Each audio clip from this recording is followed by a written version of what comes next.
வணக்கம். நான் உங்கள் ஆத்ம நண்பன் பேசுகிறேன். பிரம்மஸ்ரீ தவத்திரு திருச்சிட்டம்பல சாது சித்தர் என்னோட குருநாதர் அவர்களோட பொற்பாதங்களை வணங்குறேன். இன்றைக்கி நம்ம எந்த விஷயத்தை பற்றி பேச போகிறோன்னா, ஆழ்மனதின் அதிசய சக்தி. ஒவ்வொரு மனிதனுக்கும் மனம் இருக்குது தெரியும், நிறைய எண்ணங்கள் வருது. எனக்கு மனசு இருக்குது, அது நல்லா தெரியும். ஏன்னா அதை வச்சு தான் நான் யோசிச்சுட்ருக்கிறேன், இந்த விஷயத்தையும் செய்கிறேன். இதில் ஆழ்மனது அப்படின்னா என்ன அப்படிங்கிற விஷயம் நிறைய பேருக்கு தெரிஞ்சிருக்கலாம், சில பேருக்கு தெரியாமல் இருக்கலாம். ஒரு மனிதனோட மனம் அந்த உயிர் சக்தி, அட்டென்ஷன், கான்சன்ட்ரேஷன், அவனோட விழிப்புணர்வு எல்லாம் சேர்ந்து ஒரு விஷயத்தை அதிகமாக விரும்புதோ, எடுத்துக்குதோ, லவ் பண்ணுதோ, அப்போ அந்த விஷயமெல்லாம் அவன் அடிமனதில், ஆழ் மனதில் போய் சேர்ந்துருது. அது அவனுக்கு எப்போவுமே மறக்கவே மறக்காது. இது எல்லா மனிதனுக்கும் இருக்குது. ஆனால் சரியாக உபயோகப்படுத்துகிறோமா இல்லையா அப்படிங்கிறதா விஷயம். சரி, இதை எப்படி சார் உபயோகப்படுத்தணும் அப்படின்னா, எந்த செயலை நம்ம செஞ்சாலும் சரி, விழிப்புணர்வோட அதை லவ் பண்ணி, அதை விரும்பி, அதை ரொம்ப ரொம்ப அனுபவித்து அந்த விஷயத்தை நீங்கள் செய்கிற எந்த செயலாக இருந்தாலும் அது உங்கள் ஆழ்மனத்தில் போய் சேர்ந்துக்கும். அதை நீங்கள் எப்போ வேணால் ரிட்ரீவ் பண்ணி எடுத்து நீங்கள் உபயோகப்படுத்திக்கலாம். சரி, ஒரு நாள் ஒரு ஊரில் ஒரு சின்ன பையன் ஸ்கூல்லேருந்து திரும்பி வர்றான். அவங்க அம்மா ரொம்ப ஆசையாக அவனை போய் கட்டி பிடிச்சி, வாடா செல்லம் வந்துட்டியா, உனக்கு எதாவது சாப்பிட கொடுக்கட்டுமா அப்படின்னா அப்படி அரவணைப்போடு கேட்குது. அப்போ அந்த பையன் ஒரு லெட்டர் எடுத்துகிட்டு அம்மாட்ட கொடுக்குறான். அந்த அம்மா அந்த லெட்டரை வாங்கி பிரித்து படிச்சுட்டு, சூப்பர்ரா அப்படின்னு சொல்லுது. இந்த பையனுக்கு ஒன்றுமே புரியல.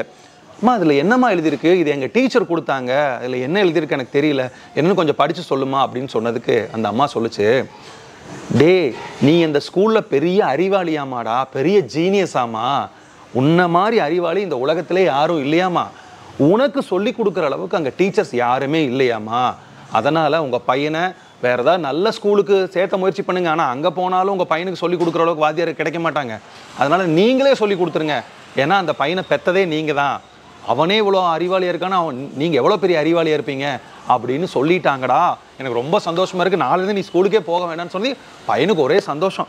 அப்படியா, நாளைலேருந்து நான் ஸ்கூலுக்கே போக வேண்டாம், அப்போ நீ எனக்கு சொல்லிக் கொடுப்பியாமா, நான் எப்போ வேணால் தூங்கிக்கலாம், எப்போ வேணால் எந்திரிச்சிக்கலாம், எப்போ வேணால் படிச்சுக்கலாமா, ஆமாடா கண்ணா நானே உனக்கு எல்லாம் சொல்லிக் கொடுக்குறேன் அப்படின்னு சொல்லி ஒரு அம்மா தன்னோட குழந்தைக்கு ஆழ் மனதில் ஒரு விஷயத்தை பதிய வச்சு, தான் பெரிய ஜீனியஸ் அப்படிங்கிற விஷயத்த அந்த சின்ன வயசுல பதிய வச்சு, அதுக்கப்புறம் ரொம்ப வருடங்கள் கழிச்ச ஒரு பெரிய மனுஷன் ஆனதுக்கப்புறம் கண்டுபிடிப்புகளின் அரசன், எவ்வளோ கண்டுபிடிப்பு, அவர் நன் அனதர் தென் தாமஸ் ஆல்வா எடிசன். ஸ்கூலுக்கே போகலை, அவங்க அம்மா மட்டும் தான் சொல்லி கொடுத்தாங்க. இப்போ நீங்கள் சொல்லுங்கள், ஆழ் மனதோட அதிசய சக்தி உண்மையே இருக்குதா இல்லையா? அவங்க மனசில் அவங்க தாயார் விதைச்ச விதை, நீ ஜீனியஸ்ரா, உன்னாலெல்லாம் பண்ண முடியும்டான்னு, அந்த விதை முளைச்சி பெரிய விருச்சமாயிருச்சு.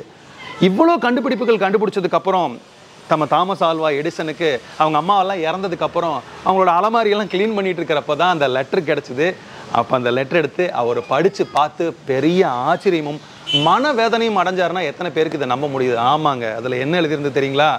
உங்கள் பையன் ஒரு அறிவில்லாதவன், அவன் ஒரு மூளை வளர்ச்சி இல்லாதவன், படிக்கிறக்கே லாய்க்கு இல்லாதவன், இந்த பையனை எங்கள் ஸ்கூலில் வச்சுருந்தா எங்கள் ஸ்கூல் மானம் போயிடும், உங்கள் பையன் கூட படிக்கிற பையனெல்லாம் சேர்ந்து கெட்டு போயிடுவான், தயவு செஞ்சு உங்கள் பையனை இந்த ஸ்கூல்லேருந்து கூட்டிகிட்டு போயிருங்க அப்படின்னு அந்த லெட்டரில் எழுதியிருந்துச்சு. பிரியமானவர்களே, நான் எதுக்கு இந்த விஷயத்த சொல்கிறேன் அப்படின்னா, பிரத்தியொரு மனிதனுக்கும் ஆழ் மனதில் சில விஷயங்களை போட்டு புதைக்க முடியும்.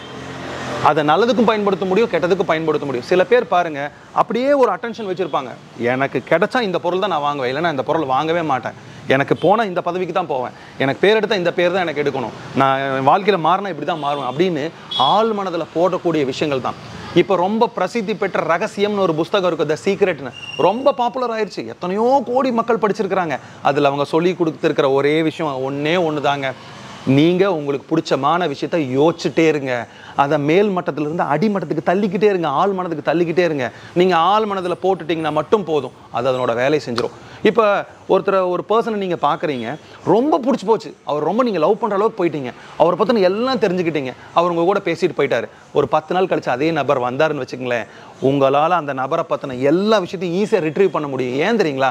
நீங்கள் அந்த நபரோட இருக்கும்போது ஆழமாக அவரோட திளைச்சு, அவரை லவ்வபிளாக, அவர் மேலே விழிப்புணர்வை போட்டு எல்லா விஷயத்தையும் நீங்கள் கேதர் பண்ணி எடுத்து போனீங்க. அப்போ அது உங்கள் ஆழ் மனதுக்கு போயிடுச்சு. இதே மாதிரி நம்ம லைஃப்பில் நம்ம என்ன ஆகணும், நம்மளோட வாழ்க்கையில் எந்த படிநிலைக்கு போகணும், ஒவ்வொரு விஷயத்தை இந்த மாதிரி கான்சன்ட்ரேட் பண்ணி நம்ம கொண்டு போனோம்னா, தாமஸ் ஆல்வா எடிசன் மாதிரி நம்மளும் கண்டுபிடிப்புகளின் அரசன், நம்ம வாழ்க்கையில் பெரிய அரசன் ஆகலாங்கிறதுல எல்லளவும் சந்தேகம் இல்லை. இன்னொரு நல்ல சந்தர்ப்பத்தில் உங்களை சந்திக்கிறேன். நன்றி, வணக்கம்.